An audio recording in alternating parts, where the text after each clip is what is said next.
I think social structure and slavery. Yep.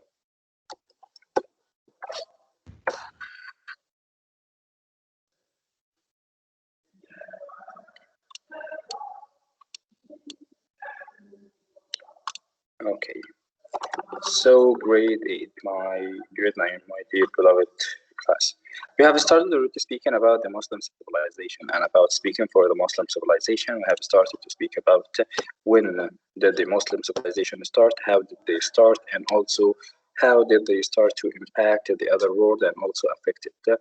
Later, we started speaking about the expansion of the Muslim empire and how they expanded furthermore and furthermore until they finally reached from the Indus River Valley until Spain. All of that area was under the control of the Muslim civilization and the Muslim caliphs. We have spoken also about the Abbasid dynasty and also we have spoken about the Umayyad dynasty. And we said under the Abbasid dynasty, the achievement of the Muslim people spread so far in the world that they affected many civilizations in their era and also later in the upcoming civilizations and generations. All of them were affected by the Muslim people. We started first speaking about the achievement of the Muslim and that the Muslim people they started to affect the whole world.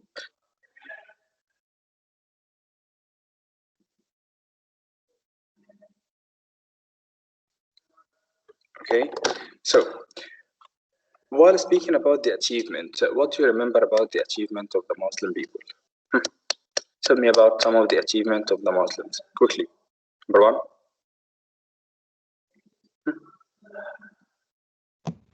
Spread their culture. They spread their culture, okay, from the Indus River Valley until Spain. Make it a team, please. Okay, that's number one. Number two. 18, okay. Yes, number two. They spread their culture from the Indus River Valley until Spain. What else? Yes, 18. 18. I mean, until 3 p.m. Yes. What else, guys? Come on. And they conquered What are the many reasons that countries. differentiated the Muslims from other civilizations? What teacher Why again? the Muslim civilization was a unique one? What differentiated the Muslims from any other civilization? Unification. Unification, bravo. Unification, the spread of their culture, the equality among people. All people were equal, and also later they started to spread their own advancement and development, including the development and the advancement. We have spoken about how they excelled in mathematics, how did they excel in the science, the astronomy, and also other branches of science. That later civilization started to take the Muslim people as their main source of philosophy, medicine, and other parts of science. Also, we have some inventors in the Muslim world. These inventors, they started to affect us and affect other people. Like Ibn Sina, for example, in medicine. Ibn Sina in medicine, Al-Jazari in medicine, all of them, okay, in order to become a doctor or a surgeon, you must first study the work of those great Muslim scholars. Later also, we had philosophers like Ibn Khaldun, philosophers like Ibn Rushd. Okay, they reintroduced philosophy for the source of philosophy in the world, the Greek people and the European people. We have already studied in the Greek civilization about Aristotle, about Plato, and also other philosophers. And later, the Muslims came and they started to reintroduce the philosophy for those people once again. This tells us about some of the achievement of those beautiful people.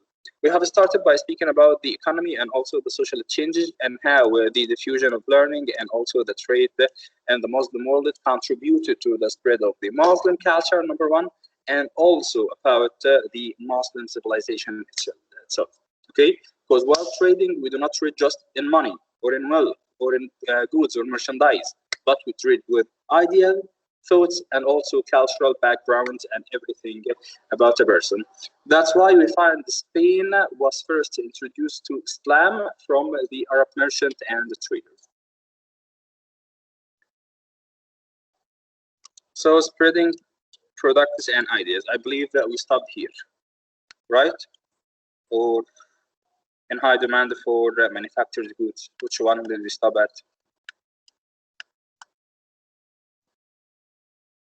Okay, let's just start by this. Spreading products and also ideas. Abdurrahman, can you read, please? Yes. Trade, spread products, technologies, knowledge, and culture. Muslim merchants introduced an Indian number system to Europe, where they became known as Hindu-Arabic numerals or Arabic numerals.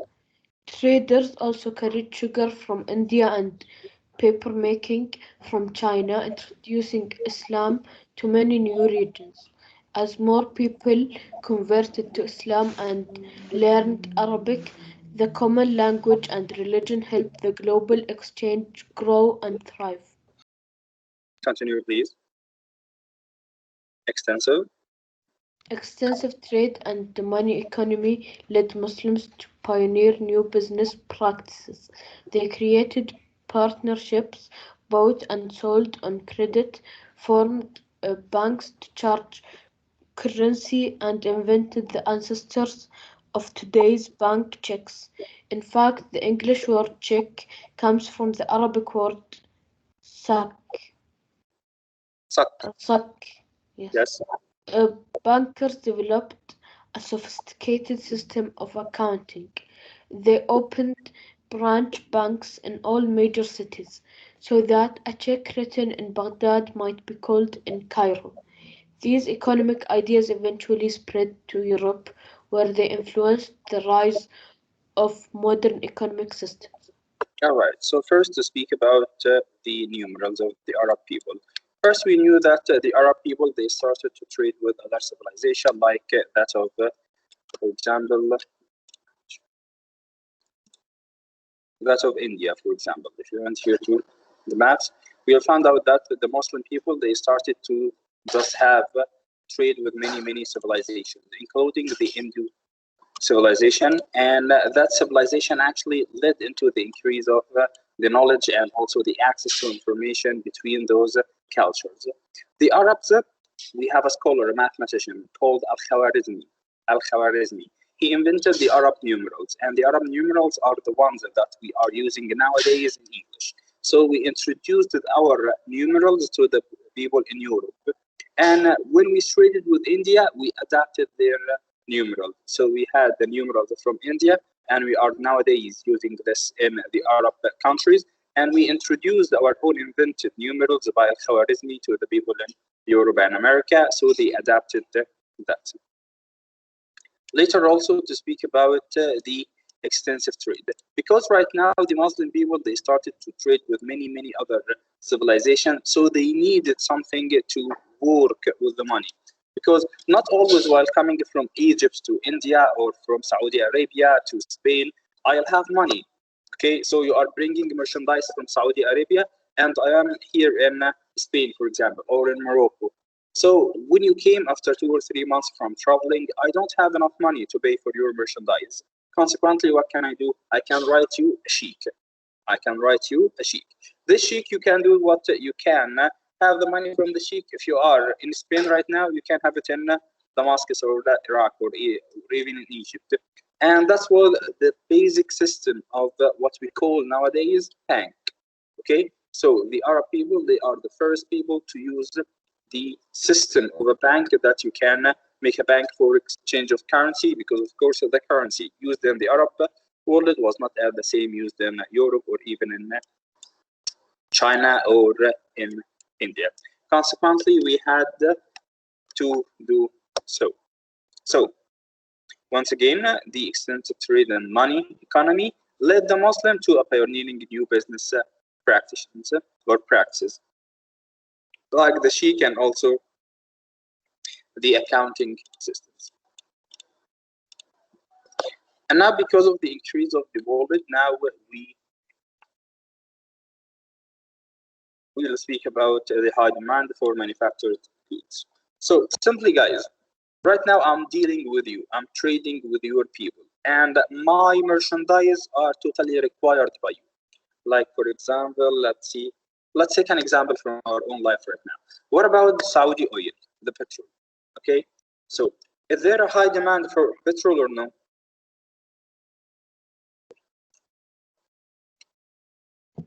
Yes. So the Saudi petrol, there is a high demand in the Saudi petrol. Why?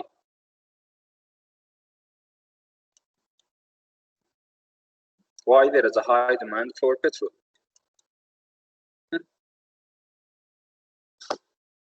Two reasons. Number one, because people use it a lot. Consequently, they need it. Number two, the quality. So we have number one, the usage. Number two, the quality.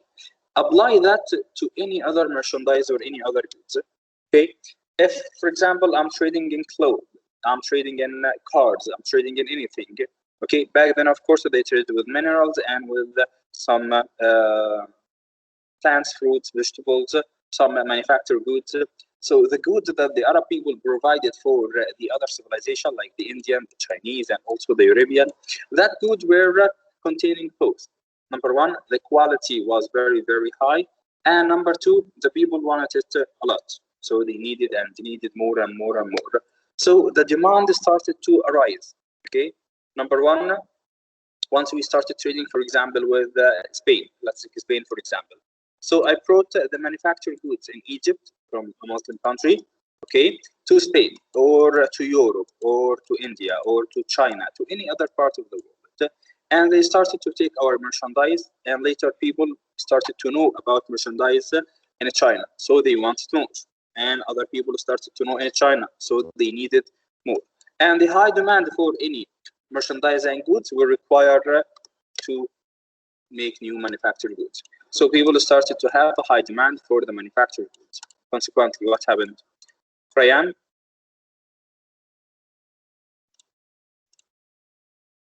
Rayan, can you read? Rayan or Rayan, teacher? Rayan. Okay. High demand for manufactured goods. Muslim artisans produce a wealth of fine goods, steel sought from Damascus, leather goods from Cobra, cotton, textiles from Egypt, and carpets from Persia were highly valued. Workshops also turned out fine glassware, furniture, and tapestry. Well, what's the word? Yeah. Can you spell it? Tapestries. Tapestries.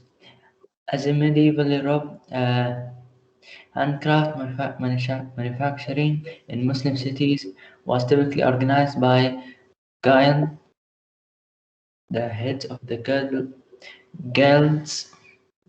Can you spell it? The guilds chosen by their members. Guilds chosen by their members often had the authority to regulate prices, weights and measures, methods of production, and the quality of the product.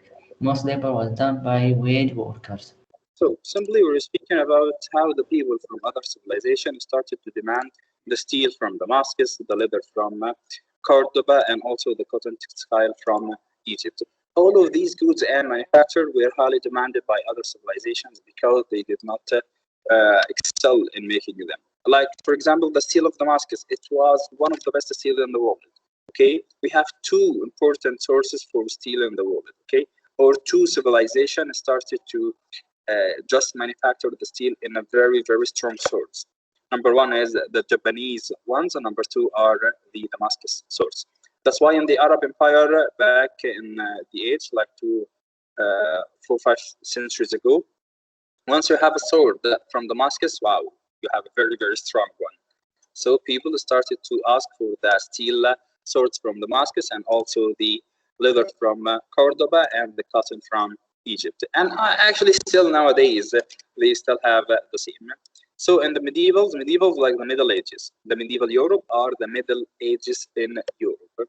So in the Middle Ages in Europe, the handicraft manufacturing in Muslim cities were typically organized by guilds. The heads of the guilds chosen by their members, of course, often had the authority to regulate prices. So we all are making the same craft. Like all of us are swordsmen. All of us, for example, living in Damascus, all of us are working in the craft of making steel swords. So our own tribe or our own clan or our own system or the people who are working in making the swords, they choose some people to be the head of them. Those people who are on the head or who are our leaders, they are the ones to choose the member of the clan, the member who are very good in doing or making the steel swords, and also they regulate about the prices. So for example, we make a sword for 10 riyals. They say no, the sword worth 15 riyals, for example. Okay, to the end. So simply, if we look here at the chart in front of us, the Muslim trade by the numbers. The Abbasid proclaimed one kind of money called the dinar as the standard currency of the empire. And actually, the dinar is still to be used in other places. Camels, of course, were the main method of transportation, okay, and later ships.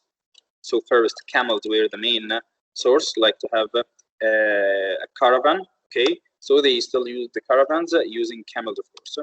So for that, the Muslim trade network traded packed as much as 650 pounds, and that's a lot by that time, of course. On each camel's pack, camels could travel about 20 miles in one day. So they were very, very good method for transportation. Also, traders they carried frankincense and other fragrances over the increased road, which ran 100 miles alongside the Red Sea. Goods also traded through the Muslim trade network included silk, glassware, spices, incense, textiles, sugar, metal, and also pottery. All of them were done. And later, after the Silk Road was made, we started to exchange between Baghdad and Shanghai, okay, in China. So the much traveled Silk Road took approximately 7,000 miles to do. So the journey, of course, was very, very tiring, yet they took many, many camels while traveling there. All of that, of course, helped in making the trade of the Muslim civilization thrive, and also people were much introduced to the Islam via the Muslim traders. Any questions so far? No. So consequently, once a trade started to thrive, started to rise, so we need some raw materials. So the raw materials now are identified or included in what? Number one, the main material that you bring from the ground, like the minerals, iron, gold, coal, and other materials, and the agricultural one, okay? The one that we grow and then we collect in order to manufacture, like cotton in Egypt, for example. So because now trade started to thrive and people wanted more and more from the Muslim traders, so now we must take great importance in the agriculture, because now we need the extra raw materials. Those raw materials will help us to manufacture and start to sell and to thrive our own trade. So consequently, agriculture started to flourish. Azam, do you have a mic?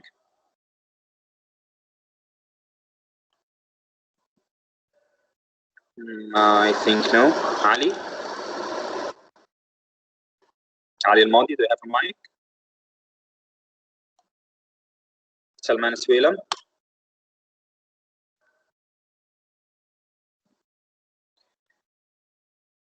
Al-Hanaki? Ahmad? عبد المحسن العتيبي, Ryan Al-Plowi, Abdurrahman Al-Mudayfir. Come on, guys, where are your mics? Yes, teacher. Hello, Abdurrahman, how are you? Are you with us? Yes. Okay, can you replay the agriculture flourishes? Okay. Agriculture flourished outside the cities, agriculture flourished across a wide Variety. variety of climates and landforms, both uh, both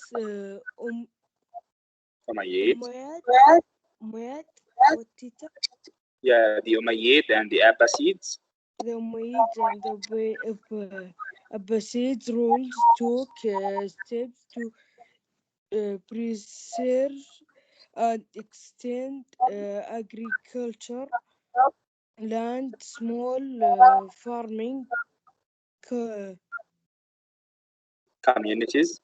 communities in desert area face constant uh, sca- Scarcity, like scarcity of yeah, what, teacher? water. Scarcity of water, like when you don't have enough water.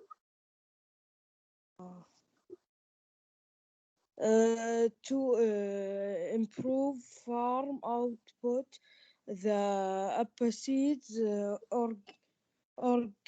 organized massive irri- irrigation projects and drained swampland between the Tigris and Euphrates rivers. In addition to other crops raised for food, farms Cultivated. cultivated sugar, cane, cotton, medicated herbs, and flowers that were sold in far off markets. Yes. Farmers began to grow crops that came from different regions. Okay, thank you very much, Abdurrahman. So we're speaking now about the agriculture flourishes. How did the agriculture flourish in order to cope with the high demand for the merchandise? So number one, we have now a vast area of the Muslim world. Okay, so the Muslim, they started to control all of that area from the Indus River Valley until Spain. All of that, sorry, all of that was under the Muslim civilization's control.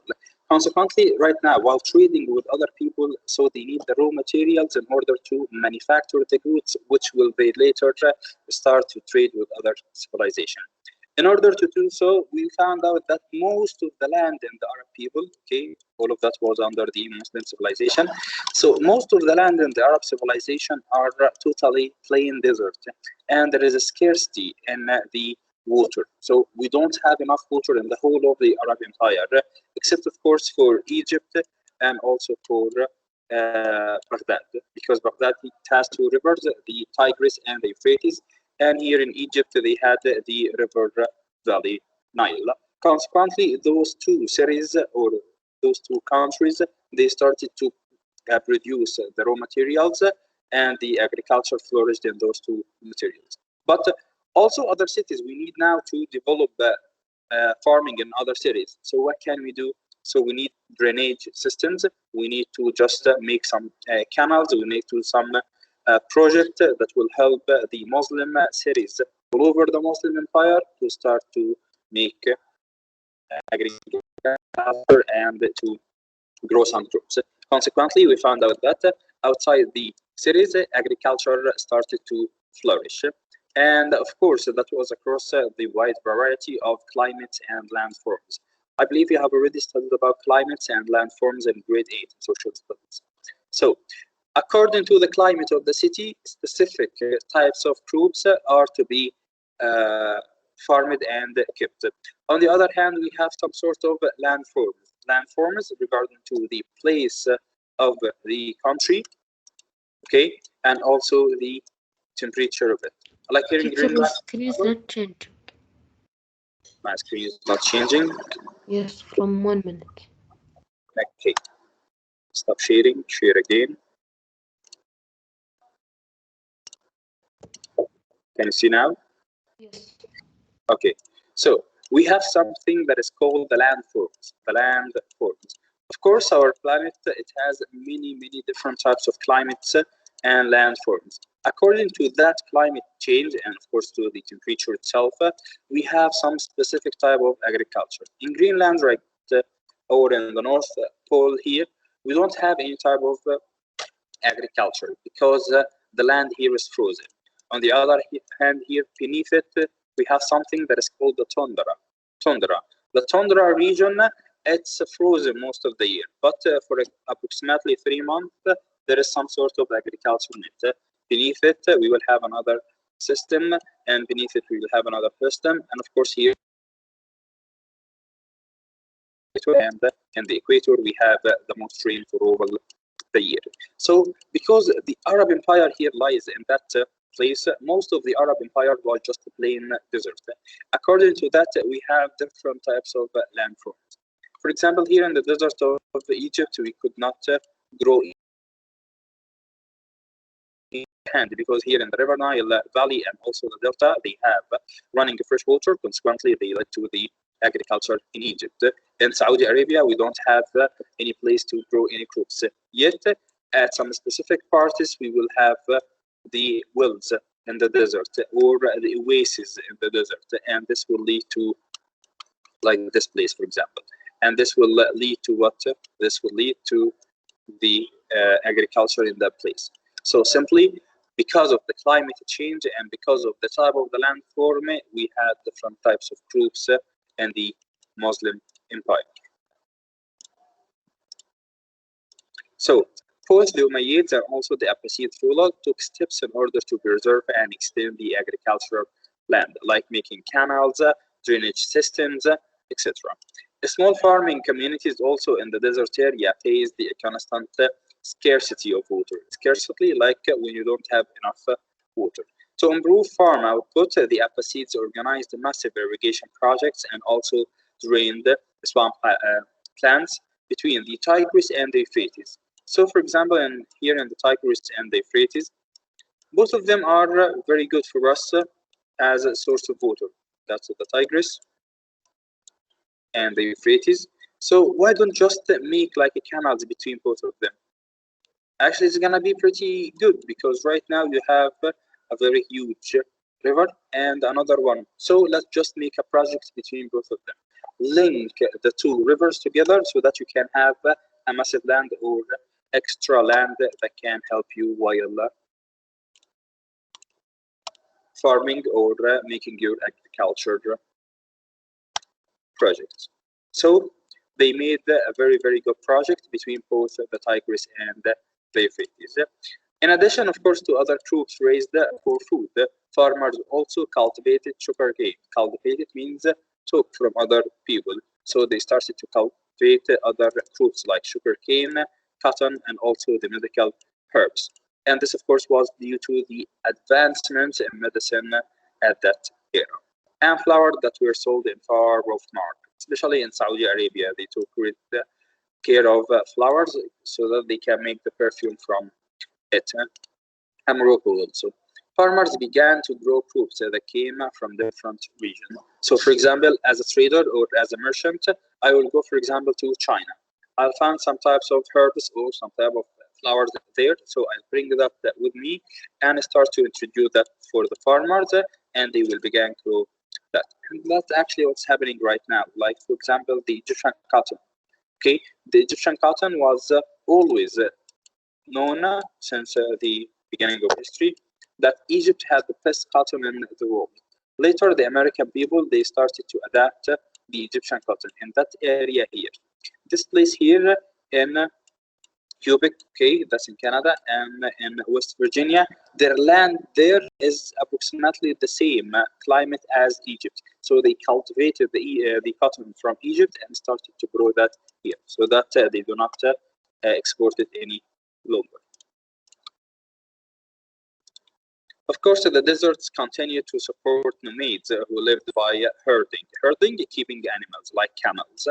Still, nomads also and farmers shared economic ties. Nomads bought dates and grain from settled people, while farming population acquired meat, wool, and also hides from the nomads. And the pastoral groups also provided pack animals and guided for the carnival trade. So, because of the diverse region we have in the Arab empires, so all the people here in Saudi Arabia, okay, they used to be nomads because they don't have land for agriculture. So nomads keeping the animals, so they will sell the animals for example, the Egyptian people, because the Egyptian people, they are farmers and they can grow some crops. Also the same thing in Baghdad, the same thing with Morocco. So all the Islamic world, they started to provide the materials for each other, and that's because the vast area contained several types of landforms and pipings. That's a great idea. All right. So also we're speaking about the social structure and slavery. Social structure and slavery. Abdurrahman, can you read, please? Me or المدافر?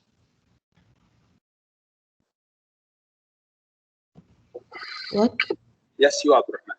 Okay. Social structure and slavery. Muslim society in the 700s and 800s was more open than that of medieval Christian Europe. Muslims enjoyed a certain degree of social mobility or the ability to move up in social class. People could improve their social rank through religious, scholarly, or military achievements. All right. So what does this mean? Let's finish this paragraph first. So, of course, we're speaking about the Muslim society. The Muslim society was one of the biggest societies in the world, simply because it contained more diverse people than any other society. Okay, so now you have people from the Indus River Valley until Spain. So very, very diverse people, a lot of people. Okay, Arabs, non-Arabs, barbarian. Okay, all of them were under just one control. So the Muslim society was very, very big. And actually, between the years 700 and 800, it was more open than that of the medievals. So, to compare the people living in the Islamic Empire or the Muslim Empire to those who lived in the medieval in Europe, no, the Arab people, they were diverse, yet they accepted all each other and they felt equal. All of them were equal. Okay, as we said, our Prophet peace be upon him said that there is no superiority for an Arab over a non-Arab, but with good deeds and of course worshipping. So the Arab, they were very good in that, and even the Christian people did not to be compared or were not to be compared with them. So Muslim enjoyed a certain degree of social mobility. Mobility came from mobile. Mobile means to move. Okay, so for example, I'm a farmer. Okay, and I don't have enough money. So what can I do? Just it. I don't have anything else to do. So let's grow my land. And if I grow my land well, and I started to sell my fruits, then eventually I'll grow more lands and become very, very wealthy. And I can move from even the farming profession into other profession. Especially if that most of the Arabs back then, although that they were traders, they were farmers, they were craftsmen, whatever they were, all of them studied Islam. All of them studied Islam and studied well. Consequently, what happened? Some of them became scholars. Okay, so I'm a merchant, I'm a trader, move from one place to another. But later I started to adapt Islam and I started to study Islam and just to be concerned in studying the religion. So later I became a scholar. So now my mobility in society will go up. So although that Muslim society were very, very diverse, the people in the Muslim Empire were diverse, yet they had that social mobility to move in the levels of society, especially because of becoming a scholar or because of knowing about religion, knowing about philosophy, whatever branch of studying you are doing, or even the military achievement like Salahuddin, for example. So all of that helped to make the social mobility in the Muslim empire. Of course, as in many earlier societies, slavery was a common institution in Muslim lands, though Islamic law encouraged the freeing of slaves as an act of charity. So once again, Islam prohibits slavery. That's it. So right now, there is no slavery because Islam prohibits slavery. But what about long ago? Of course, when Islam came, all of the people were living inside a society which was very corrupted. So now just imagine you are living in a society which is totally corrupted. So you cannot just with one call start to make it right one. It's impossible. Really, it's impossible. Okay, so what can we do? We can just listen to make it less and less and less and less until it opens and it becomes good. Okay, so slavery was like this at the beginning of Islam, and by years going and going, slavery started to decrease until right now there is no slaves. Okay, so in the early Muslim civilization, slavery was a profession. A lot of people worked in it. A lot of even families, they were totally dependent upon the slaves and their families. So Islam could not just cut out slavery one time, but it needed time to do so. So they started encouraging people to free the slaves as an act of charity, and later slaves were often from conquered lands because Muslims were not supposed to enslave other Muslims. Okay. And actually, they are, we don't call them slaves, we call them war in custodies. War in custodies. So those people whom we take from war. So some slaves bought their freedom, even often with the help of charitable donations or even state funds. However, if non-Muslim slaves converted to Islam, they did not automatically become free. So a female slave who bore a child by her Muslim owner gained freedom upon her master's death. Children born also of a slave mother and a free father will also consider freeborn. So of course, as I told you, so simply slavery did not just stop just like that. It took much time in order to end. Last thing we'll speak about is the most slave. That most slaves worked as household servants, while some were skilled artisans to help break down the tribal system.